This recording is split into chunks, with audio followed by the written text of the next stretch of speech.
was interested about when I went and looked at the website is that it underlined, I think, a reality for me, which is when we discuss defense spending, the tendency is to talk about super expensive, very sophisticated Yeah. technology like a submarine or a fighter jet.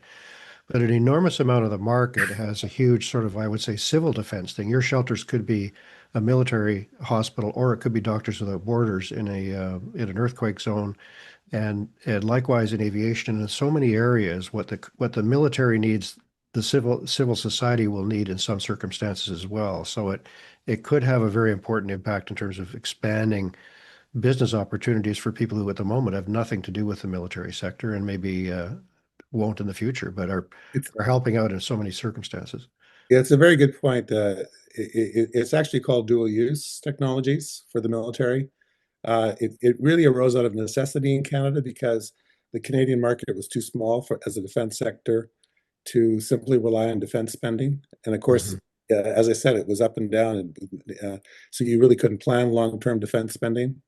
And so you had to have other industries that you could apply it to. So what we tend to do is we tend to do a lot of our R&D and our developing the kind of military spec equipment for the military because they have the most difficult circumstances, the most robust conditions.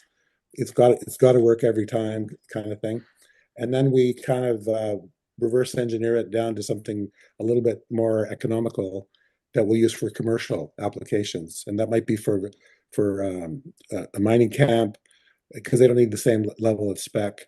Or and we do a lot of work, for example, in Antarctica, where 24 of the 32 countries that maintain climate science installations in Antarctica use our kit. Hmm. So there's many dual use, and you're going to see the term dual use used a lot with this new defense strategy because Canada is a perfect example where a tech company or somebody that's in cybersecurity might be able to do one thing for commercial market, but they might have a special application that can help in defense. And what became a necessity has now become a feature of defense strategy.